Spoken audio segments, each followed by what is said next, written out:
Dalton Kincaid and Clark Phillips III have both declared for the 2023 NFL Draft, meaning neither will play in the Rose Bowl, and the Utes pick up another 4-star. We're talking about it on today's Locked On Utes.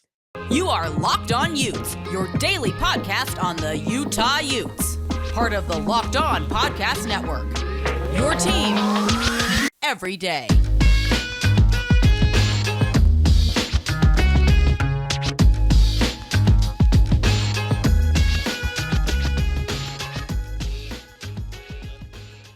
Hello, everyone, and thank you for making Locked On Utes your first listen every single day. We are available on all platforms, including YouTube. Appreciate all of you who helped us reach over 700 subscribers. Your support means the world to us here at Locked On Utes, and we would love to interact with you guys in the YouTube comments as well as on social media at Locked On Utes or at JT Wistrcill is my own personal handle. My name is JT Wistrcill, former intern inside the University of Utah Athletic Department. Today's show is brought to you by LinkedIn Jobs. LinkedIn Jobs helps you find the qualified candidates you want to talk to faster. Post your job for free at linkedin.com/LockedOnCollege. That's linkedin.com/LockedOnCollege to post your job for free. Terms and conditions may apply. So, kind of midweek news. We kind of thought we would be talking about Utah recruiting this week, but then Utah got hit with some monumental news as Dalton Kincaid, due to injury, will be unable to play in the Rose Bowl. So he steps away from this Utah football program, and it is a huge loss for them looking at the Rose Bowl, and also just a bummer we won't get to see Dalton one last time because he is such a phenomenal tight end and all that he's been able to do with the Utes this season. And even last year too, he was incredible too. And in order to help break us down and talk about what Dalton has meant to this Utah football family, Dante Guardi of UteZone joins us now. And Dalton was simply just put incredible. He was the best tight end in the nation this year, even though some people with the Mackey Award didn't feel that he was. But even just, we'll talk about his individual season in a second. Let's just talk about these past two seasons, what he's meant to this team. He's been a reliable target for Cam. His chemistry with Cam has been fantastic. He's a guy who's been able to go up and get balls, just understands how to get open, find the soft spots in those zones, has incredible hands. He rarely drops a ball. I think about games like the Rose Bowl where he dropped a ball at Everett, was like, man, you can just tell he's not quite right because he doesn't usually drop that. And that's the other thing about Dalton is his toughness. He was not healthy the last month of the season. You could tell ever since really the Washington State game, he was really banged up and continued to tough it out. That's why I'm not surprised to see he wasn't able to go in the Rose Bowl. We don't know what happened. Maybe the injury got worse. Maybe it just would have been something if he played, it would have made it worse. And you mentioned pre-show a guy like Matt Corral last year for Ole Miss, who he played in his bowl game and got hurt and really hurt his draft stock. We don't know why Dalton, what the state of the injury was or anything like that, if it worsened or not. But either way, just focusing on the player, simply put, one of the greatest Utes, and in my opinion, the greatest Ute tight end, especially since I've been following this team, that I've ever seen. And that's with full respect to Brant Keithy too, who's done incredible things. But what Dalton did this year and over the last 2 years is just incredible. And he is a massive loss for this program going forward. But what he did will never be forgotten for this Utah team. Yeah, it's truly remarkable, the stuff that he did at the University of Utah. And you got to look at it sure, he was great in every single game, but he really stepped up his game in those big moments. We're talking about a guy who caught a touchdown in the first Pac-12 championship game last season. We're talking about a guy who tied at the Rose Bowl and gave us that slight window of hope for those last 2 minutes last year in Utah's first Rose Bowl appearance. And obviously the 16-234 and a touchdown against USC earlier this year. So many great moments, toughing it out against Washington State, that incredible touchdown he had against Colorado not too long ago, so many spectacular moments. And obviously no one can really speculate. Deep down, he's the only one that knows. And at the end of the day, it's his decision. So we all have to kind of respect that and just kind of take it as, don't cry that it's over, or smile because it happened, And looking at this team now, I'm really excited to see what Thomas Yasmin can do in the Rose Bowl. Obviously, not having Dalton's going to hurt. Obviously, that's your number one, that's your alpha dog receiver. But we saw Thomas Yasmin do some incredible things over the past couple weeks. That hurdle that he had against Colorado, the touchdown that he had against USC where he ran over a first-team All-American safety. He can play, man. He can really, really play, and I'm really excited to see how he performs against a really good Penn State secondary on a big stage in his first game, really being the number one tight end, So it's going to be really interesting to see. Obviously, it's sad that Dalton's not going to be returning, not going to be coming back, but it is what it is. We just got to move on at this point and just be happy for all the great things that he did for this university. And I agree with you, man. I don't really think there's another tight end that even stands anywhere near what he's done, especially not in my lifetime. Brant's obviously great, number two, but what Dalton did this year was truly remarkable, taking games over on his own. I don't think I've seen a Utah pass catcher really do that in my lifetime. Maybe the only one I can really remember was Drez Anderson and Darren Carrington for the first 5 weeks of 2017. Yeah, but Dalton Kincaid throughout the entire season, I don't think I've ever seen a Utah pass catcher really just take the reins and kind of just lead this team on their own. But Dalton Kincaid really did that. He's going to be a stud in the NFL. I personally think, since Brock Bowers is at the end of this draft, I think he's better than Michael Mayer on Notre Dame. I think he's for sure the best tight end in this draft. Might not get drafted above Mayer, but he's going to make an NFL team really, really happy. Yeah, it definitely feels like I would be shocked if he's not a second round pick. I think first round's always tough when you're a tight end. I mean, Right. there's no way he doesn't get drafted on day 2 either way, but there will be a lot of time to talk about his draft stock. Let's focus on what he did with Utah, to your point. In 2020, the weird COVID year, first year coming over with the team from San Diego State, had one catch for 14 yards, so no one really knew who he was. And then the Weber State game in 2021 really burst onto the scene, had, I believe, 80 yards in that one, caught 2 touchdowns, so people were really excited for that season. Ended up catching 36 balls for 510 yards. 8 touchdowns, to just a beast in so many ways for this team. And you mentioned the big time moments he stepped up in, one of those being the Rose Bowl. But then 2022, Dalton had 70 receptions, 890 yards, 8 touchdowns, and was just a monster in every sense of the word. I mean, when you look at some of the individual numbers too, here's where Dalton Kincaid ranked amongst NCAA tight ends. He was number 1 in yards, first in yards per game, first in receptions per game, second in touchdowns, and second in receptions. That's only with 11 games played too, where a lot of guys got a couple more. And once again, him being hurt down the stretch of the end of the year. Watch him down the end of the year versus him in some of those earlier games like that. You could see he's having to tough stuff out, still fighting for every yard, every play. He was the best tight end in the country. It was an absolute monster season. He was uncoverable. His game against USC, I mean, just something that will not be forgotten. I mean, over 200 yards in there, set Utah records, nearly set tight end college football records in that one. Just a masterful performance by Dalton, and just a dominant year, because as you mentioned, this is the year that really cemented him as the best tight end that's ever come through Utah, because he truly was Cam's guy, and he came up clutch in all those situations. And without him, in a lot of ways, I think that USC game will be remembered as Cam's game, because Cam was the one who scored the 2-point conversion, did a lot of those things too. But it really should be remembered as Cam and Dalton's game, because when Dalton did that game, I mean, over 100 yards, I believe, after contact, or at least over 70 yards after contact. The numbers escaping me right now. The first time against the Trojans, just continued to get it done on the biggest stages and the biggest spotlights when Utah needed it most. And you look back at how critical that USC game was for setting them up to eventually be Pac-12 champs. It's safe to say Utah would not be in this position to repeat as Rose Bowl champs, or even go to the Rose Bowl last year, without the contributions of Dalton Kincaid.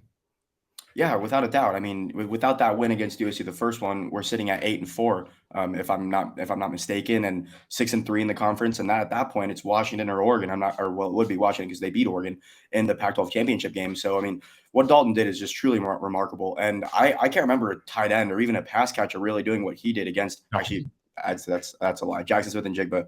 Yeah. In the Rose Bowl. But aside from that, I mean, we don't talk about him. Yeah, we're forgetting about that.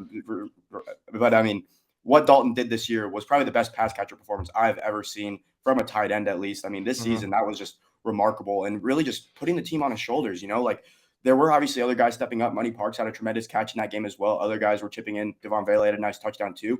But it was Dalton Kincaid, like, back to the well. Whenever you needed a big play, whenever you needed a short play, a long play, it was Dalton always stepping up in those big moments. Whether it was just like a short little flat route, short little out route, turning up after the catch, breaking a few tackles, getting 12 yards when it should really just be 6, or going up and making a catch that 99% of college athletes aren't making. He was just doing it all, and the versatility was remarkable.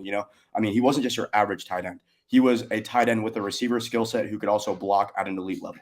Like, everything he did was just elite. There's no ifs, ands, or buts about it. And you look at what he did at USD. I mean, he was a FCS All-American, and he's still learning the game. Like, this is a guy who didn't start playing football until like his senior year in high school. So, I mean, he is still learning the game. He's only going to keep getting better and better. And that's why I'm saying, like, an NFL team is going to be stoked that they're going to be taking him in the draft, because he literally does it all. I mean, very good athleticism, very good blocking, great catch radius. Like, he can do everything. And he's a coachable player. He's a team first player. I mean, he didn't really even have to play towards the end of the season. Like, we got lucky that he did, because most players in that situation, especially with a lot of money on the line, a lot of draft stock on the line, probably wouldn't be doing that.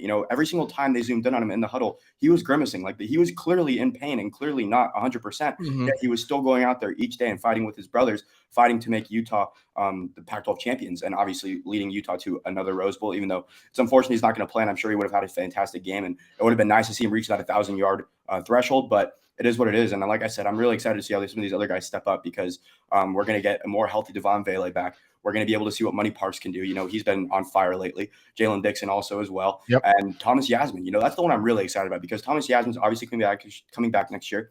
Brent Keith, he can. It's a little bit up in the air right now. Obviously, we heard what he said on the radio a couple weeks ago. He's still thinking about it.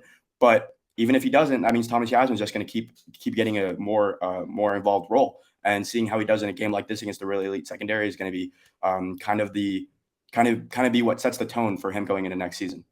Yeah, and that's exactly what we're going to talk about coming up next is what Dalton's loss means for this Utah team in the Rose Bowl and who has to step up in order to replace him and assist this Utah team in getting those yards and moving the ball through the air. We're going to talk about that in a second. But first, I want to talk to you guys about the sponsor of this episode in LinkedIn Talent Solutions. These days, every new potential hire can be like a high-stakes wager for your small business. You want to be 100% certain that you have the access to the best qualified candidates available. That's why you have to check out LinkedIn Jobs. LinkedIn Jobs helps you find the right people for your team faster and for free. Guys, LinkedIn is a great site that allows you to find great employees out there. There are so many eager students who just got out of college, as well as people in between jobs who are ready to go and excited to work and have their resumes uploaded to LinkedIn Jobs. LinkedIn Jobs is actually the #1 rated site rated by small business and delivering higher quality hires versus leading competitors.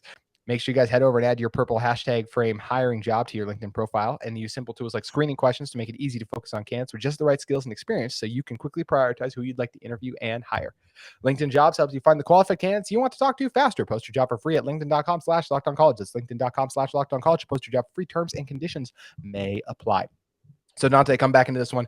We talked about what Dalton meant for this team, and they wouldn't be in this position without him. And now the challenge of beating a really good Penn State team just got a lot tougher without Dalton there. Cam's security blanket. In some ways, one thing I'll say that might help a little bit in this game is Cam won't feel, a lot of times when Cam felt panicked, he would just kind of try to force a ball to Dalton, and that's what's led to a lot of his interceptions this season. He won't be doing that in the Rose Bowl this year, as he did in a couple of the games earlier on in the season. But simply put, you lose your best pass catcher. And anytime that happens, it's a tough pill to swallow too. We don't know really what's up with Devon, as we kind of talked about. You know, he was just catching punts last time. He wasn't able to play as a receiver in the last game just because of some of those injuries and things. So hopefully he's good to go by the time the Rose Bowl rolls around. So Utah at least has him. But look, Thomas Yasmin's emergence has been critical. I mean, his Colorado game and then following that up with the USC game, masterful stuff. And he's a guy who's made a couple catches throughout the season, but man, it feels like this could be a great opportunity for him to really showcase his talents and prove why he's kind of the guy. I mean, he did walk on senior day, so I guess there's a slim chance that he comes back next year, but I mean, that he goes to the league next year. I agree with you. I feel like he's going to come back. And I mean, why would you not want to come back and be a part of this Utah offense as a tight end? I mean, just like he would be the top guy too. So when I'm looking at who's going to replace Dalton's production in this one, it's definitely going to be Yasmin. But I think Money Parks has to continue to step up and play really well, do the things he did in the Rose Bowl. Jalen Dixon keep continuing to get hot. Was nice last week. He made some nice plays, caught the big touchdown early on that game after having that tough fumble. And then Devon, if he's healthy and good to go, I mean, the Utes need him out there, I really feel like. We also saw some young freshman receivers for the Buckeyes step up in last year's Rose Bowl, and Marvin Harrison. That's why all of us kind of weren't as shocked of what he did. Be great to see some of these Utes, the younger Utes receivers that everyone's very high on, get an opportunity maybe to do some things here. We could see a guy break out potentially, but the Utes have some guys out there that I really think have opportunities to step up and make some plays still. Just going to be tough to replace Dalton because he's been the guy for Cam.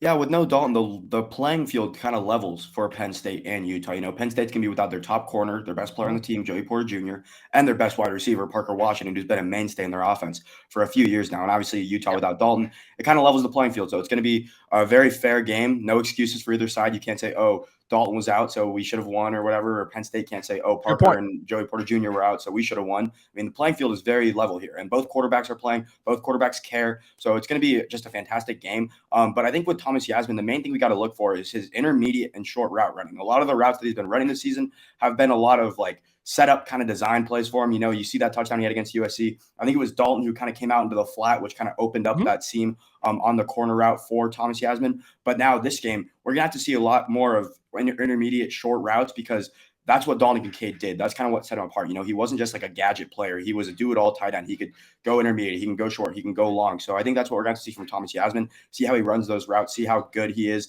at making cuts and stuff like that against linebackers, slot corners, one-on-one kind of thing. And I think he can, honestly. I mean, I don't think athleticism is his issue. You know, we saw what he did against Colorado. That hurdle was out of this world. Yes. So I'm more excited than worried because obviously it's just going to give us a taste of what this Utah offense next year is going to look like. And obviously it's just going to get better from there because they're going to have a full camp to prepare with each other. And obviously going into a game against Florida, who is losing a lot of players to the transfer portal, might not be the toughest game compared to how it was this year. So I think this is going to kind of lay the foundation for next year's Utah offense. And I'm really excited to see what Thomas Yasmin can do. Obviously, Jalen Dixon, I don't believe he can come back. I think his eligibility is used up by now. But Money Parks will be back. Devon looking like he'll be gone too because he's pretty old, wants to take a shot at the NFL. Can't blame him for that. pretty understandable. But I mean, overall, I mean, Thomas Yasmin and Money Parks are the two guys to watch in this game. I think they could both have fantastic outings, especially without Penn State having their top corner. They got some good safeties, but I think it's going to be really interesting to just see their route running and how they're going to be used when playing a lot more snaps. Both those guys aren't on the field every single snap. It's a lot of third downs, third and long, obvious passing situations, and that's where they've kind of thrived. So it's going to be interesting to see how they do on a down-to-down basis. And I'm more excited than worried. A lot of people will be worried, say, oh, we're going up against a really good secondary. Maybe they're not quite ready. I think they are ready. They've learned from some very good players. Money Parks has learned from Devon Vele, who has had his fair share of great moments this year. Jalen Dixon, who's been in the program for a minute now and has had some fantastic games. You think back to that 2018 season, he had every single game down the stretch. It seemed like he was coming up clutch. So, I mean, these guys have learned from good players. And obviously, Thomas Yasmin's learned from Brant Keithy and Dalton Kincaid. I don't think there's two other tight ends in college football that I'd rather learn the tight end position from. And obviously, Freddie Whittingham Jr., in my opinion, is by far the best tight ends coach in the entire nation. So I'm more excited than worried. I'm stoked to see how these guys perform, and it's going to be a fantastic Rose Bowl. Yeah, you mentioned being excited versus worried. I'll ask you this. How much does your confidence kind of get hurt in Utah without Dalton? Because I know for me personally, mine definitely, like, I felt good about a Utes win. Dalton not being there definitely hurts it. But I still think because I have faith in these other guys, because they've stepped up in moments throughout the season and they've shown signs of putting it together. I mean, Money obviously last week did. And the way we last saw this Utah offense with Dalton not even in there all the time, they were without him in a couple snaps because they just knew, like, hey, he wasn't 100%. Those other guys had to step up. They were able to do that. So even with let's call him 50% Dalton, they were able to beat USC. Penn State's offense, and I know Caleb Williams got hurt. I don't think they're USC's offense, so I don't think you might not have to score as many points, and maybe Utah is capable of putting up a 40 burger again. That'll be interesting to see if they can. But I would say I definitely feel less confident, but it's not like one of these things where I'm like, oh, Utah's not going to win this game anymore. I feel good. I still feel good about the Utes' chances to win this game. I'm still going to pick the Utes to win this game when we do come time for predictions, as I spoil my show a few weeks out from now. But I think when you look at it, I think there's enough guys on this team who are willing and able to step up, and they've shown ability to win games without their best players at different points throughout the season. They navigated the Brant Keithy injury. They survived without Tavion Thomas. I think they're going to be okay without Dalton Kincaid, and I still feel good about their chances to go in there and get a win, especially because, as you mentioned, Penn State's down a couple of their top guys too. Yeah, I feel the exact same way. I think this game, the main part that we're going to miss with Dalton is like third down, like third and 6, third and 5. Yes. That's where he really made an impact, in my opinion. More of an underrated impact. Obviously, made an impact everywhere, but like in this game with this type of stakes against a really good team, I think that was where he was going to make the biggest impact and really lead Utah to a victory. But I think Utah matches up really well against Penn State in the trenches. They have a really good defensive tackle in PJ Mustipher, but outside of him, it's a little bit shaky. Their defensive ends are very good pass rushers, but not the best run defenders. So I think Utah's offensive line is going to have their fair share of great snaps and just pancake blocks like or snap in and snap out against Penn State, therefore leading to a very good day from Jaquini Jackson. And if Cam's good enough to be running like he was earlier in the season, I think Utah can have a really good day running the football. And if that's the case, I don't think we're really going to miss Dalton. I mean, obviously we will, just because he's that good of a player. But I mean, if Utah's able to get the ground game going, it's not going to be too much of an impact, in my opinion. There's 22 players or 10 other players on the offense. We saw our guys step up against USC. Sure, Penn State's defense a lot better than USC's, but I mean, we still saw those guys come up and make some spectacular plays. And I mean, like you said, Dalton wasn't even 100% against USC, and we still did it without him. We still put up 47 points. Will Utah put up 47 points against Penn State? Probably not. I think this game's going to be a lot more ground and pound for both sides because obviously both teams are missing their best pass catcher. But this really hasn't wavered my thought process too much. Obviously a little bit just because of how much of an impact Dalton made over the course of the year. But I really do think this is going to be a ground and pound type of game for Utah. And I think they could find some real success running the football. And it won't be too much of an impact, but obviously you wish he's there. That's the main thing. You wish he's there. But I do think this was going to be a really good day for Utah's offensive line and specifically Jaquini Jackson. And I still do think Utah wins this game. I feel the same way, as you know, so it's going to be a lot of fun to see how it all works out. Dante, appreciate you always for joining us on the show. What are a couple of things you have coming up with UteZone now? Pretty much just Utes in the NFL. We had a really good Sunday. Tyler Huntley unfortunately got hurt, but the Ravens still won the game, which is pretty awesome. I mean, they're 9-4 now, probably going to win that Anthony division. Brown getting it done. What's that? I said Anthony Brown had to come in for Huntley. Yeah, Anthony Brown did come in. He definitely did come in, but I mean, it was Tyler who really made the Ravens offense click. I mean, most of the good drives it was Tyler Huntley, and then also Brayton Covey doing it all yesterday. Returning punts, he was holding field goals, and he also got in at receiver.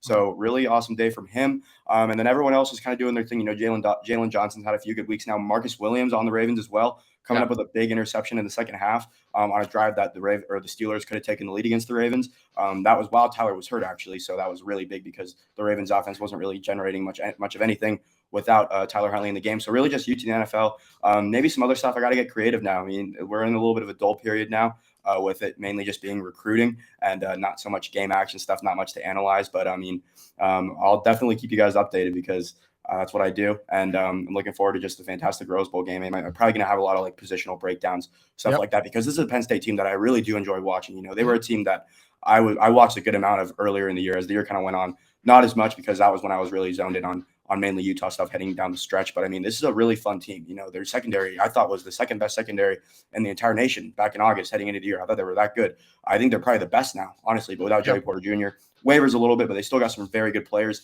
and they got a quarterback who has been there for a very long time. So it's going to be a fun team to watch, a fun team to break down, and a fun team to watch take on Utah because, I mean, I think we're all looking forward to that aerial shot of the Rose Bowl when you see the white and the red. It's going to be a beautiful day. So I'm really looking forward to that.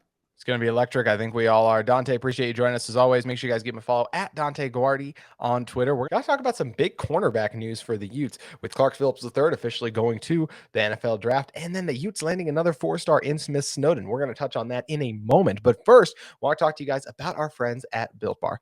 Can we pause the pod for a second? Okay, we're paused. Great, because you guys got to try this. I'm talking about Built Bar. Their new reimagined flavors. Cookie dough topper, coconut brownie bar, coconut brownie topper, white chocolate peppermint granola. It's Built's take on granola, and everything is perfect when it comes to Built Bar. It's still insanely tasty, and the candy cane brownie puff flavor you guys love is also there too. First off, for anyone who hasn't tried Built Bars before, they're literally the best tasting protein bars ever built. They're revolutionary nutrition as well, with 100% real chocolate, 17 grams of protein, and shockingly low sugar and calories, 130 calories in total. Just sink your teeth into the first bite and it'll change your life forever. I'm not kidding. There will be a time before you've tried these new Built flavors and a time after, because Built will change your life. Built, you got to try this. Get 15% off your order right now by using promo code LOCKEDON15. That's all caps, one word, LOCKEDON15 at built.com. So make sure you guys head over to Built Bar and cash in on that great offer today. Once again, thanks to Dante for joining the show with us. And advantages to recording in two parts is we recorded this earlier, and by that point, Clark Phillips III had not announced that he was declaring for the draft yet. And the second part of that being we had not yet heard what Smith Snowden's decision was. Let's touch on Clark briefly first. We're going to talk about a lot of Clark on tomorrow's show just because of when the announcement was made so late in the day that we had already kind of made plans on Locked On Utes to record and talk about other things. But Dalton deserves an entire episode. I think Clark deserves his own segment entirely. And I do want to touch on Smith Snowden in a moment. So just talk about Clark's decision. It's not surprising when you think about where his draft range is going to be. Whenever you get those first round to early second round kind of players, they usually end up opting out of bowl games. And I think that's what went into this decision here for Clark. Clark, just a pro's pro. I mean, a guy that I've been lucky enough to interact with on a couple occasions. I mean, you can't find a better person and player. Literally a coach's dream every time you interact with him. And I mean, his play obviously speaks for itself too. I don't know. I think the type of person he is better than the play, and his play is outstanding. So it just shows you how good of a player and person he obviously is. When it comes to him as a corner, I mean, I know everyone will talk about, look at how bad Utah's defense was in last year's Rose Bowl, but Clark was the exception to that. He was really incredible on the back end, still making plays, and he did it all year long. We'll never forget the Oregon State game. I mean, that was just incredible stuff there. Clark is a true shutdown corner. He's not the biggest guy in the world, but we know he's able to dominate on the outside, as he was able to do it time and time again. He could guard anyone, really shut down so many high prolific receivers on the season. His pass breakup he had on Jordan Addison in the end zone helped change that game for the Utes to help them become back-to-back Pac-12 champions. So Clark's a guy who won't be forgotten. We're all really bummed he won't be playing in the Rose Bowl. We're going to talk about more about what he did specifically and just his legacy he leaves as another great Utah cornerback, a guy who came in, said he wanted to play here for 3 years and then go to the NFL draft, and was able to do exactly that. We're going to talk a lot more about him tomorrow, but man, definitely a tough loss for the Utes as it pertains to the Rose Bowl, losing a guy like Clark Phillips, because those guys are rare. And there's a reason a lot of teams in the NFL are going to be lining up to draft a player of his caliber. So tough to see Clark go, but definitely excited for him in the future, because couldn't be happening to a better person or player, in my opinion. Now, the Utes got a recruit who could eventually, or maybe even next year, help succeed Clark Phillips in 4-star Utah player from the state of Utah in Smith Snowden, the corner out of Skyridge High School, 5'10" player as well. And Snowden is the kind of guy that Some of you listen to the show, I call high school football games locally a little bit. And I actually had a lot of Skyridge games this year. I didn't call Smith Snowden's name a lot. And you know why that is? Because no one wanted to throw at him. And when they did make that mistake, usually went very badly for them. I saw him in the state semifinals take an interception. I believe it was 98 yards to the house on the first drive one of the other teams had. He's an electric athlete too, had a 96-yard kickoff return to helps the Skyridge had a massive comeback against Lone Peak. So Snowden, an incredible athlete, elite ball skills. He's not the biggest guy. I mentioned only 5'10", but similar to Clark Phillips, he plays so much bigger than he is. He's got great hands. He's really tough. He's really tough too. Really physical at the line of scrimmage, and he can go up and get some of those balls. You might go up and be like, oh, the other receivers got the advantage on him because of the height. And then all of a sudden he comes down with it. That's just because of how good his hands are and how well he plays the ball in the air. Phenomenal athlete, great instincts, great feet, great hips, everything you want in the corner. There's a reason he's a 4-star prospect. He's a phenomenal player, and the Utes are extremely lucky that he's going to be playing for them next season. I cannot wait to see what this guy does, and it just continues to speak to this trend we've seen of success. If you look at the top 5 players in Utah, according to 24/7 and a couple other outlets, that would kind of be Tassili Akana, who it seems more than likely is going to go to Oklahoma, according to the 24/7 rankings. Siali Acer also in there. He's BYU. But the next 3 guys, Spencer Fano, Hunter Clegg, Smith Snowden. All 3 of them going to be next season. Phenomenal work by Kyle Whittingham and his staff for the job they've done, keeping some of the top talent in state and beating out a lot of other top programs for these players too. I think Snowden's the guy who's going to come in right away. He'll have a chance to play in his first year. I think you look at what Zamiah Vaughn and JT Broughton bring to the secondary as veterans now on this team. I think Snowden's the guy who can step in right away, and he's going to be making plays in Rice Eccles year 1. You see a lot of corners play kind of earlier on just because the athleticism and being able to keep up with a guy translate. It's not as physical position, obviously, as the offensive or defensive line, where so many guys have to redshirt because they have to take a year to get at that level of strength. Well, so many of those guys already come in as such great athletes on the outside of being those corners. They're able to cover on the outside and play in year 1. So I do expect Smith Snowden to play in year 1. Will he start? Well, that's to be determined, but I wouldn't be surprised if he's an early enrollee too and has an opportunity to really come in here and earn one of those roles by the time we get into the spring game, and especially by the time fall camp rolls around. But all that matters right now is another phenomenal get for Kyle Whittingham and his program. They continue to dominate the recruiting scene, working on a top 25 class. I believe they are in there now with this recruit too. Could become even higher based on a couple of the other players they're still talking with. And it'll be interesting to see how it does all shake out for this Utah football program. But man, another top corner and player going to the Utes, and crazy that it happens on the same day when you use one of the best corners to ever come through and play here in Clark Phillips III. So man, tough stretch of 48 hours when you talk about losing Dalton and Clark, but you knew at most you were only going to have those guys for one more game anyways. And it's been a great week for the Utes because while they're losing a lot of talent these last couple of weeks, they're also replacing it with all these high profile recruits. And we know what Kyle Whittingham has done with players who don't have the stars because they've recruited just high character guys who are willing to come in and work hard. Now you're getting high character guys who also have a higher ceiling than some of those other players you've bought in. I think sky's the limit for what these guys can accomplish and all these high recruits. And look, this signing day is still just under a week away now. So I don't think this Utah football team is done by any stretch of the imagination either. So it's going to be fun to continue to track and see how it all plays out. Appreciate all you guys for tuning in to this episode of Locked On Utes. Thanks again for Dante Guardi for joining us earlier on in the show. Also, if you guys are in the market for a second listen every day, we recommend that you guys check out the Locked On Sports podcast. Locked On Sports today is there for you guys. The take of the day, the biggest game recaps, the biggest stories in sports. It's all available on Locked On Sports today. So make sure you guys head over and check out that podcast on YouTube, Odyssey, or wherever you get your podcast. Thank you again for listening to Locked On Utes, and we'll see you tomorrow.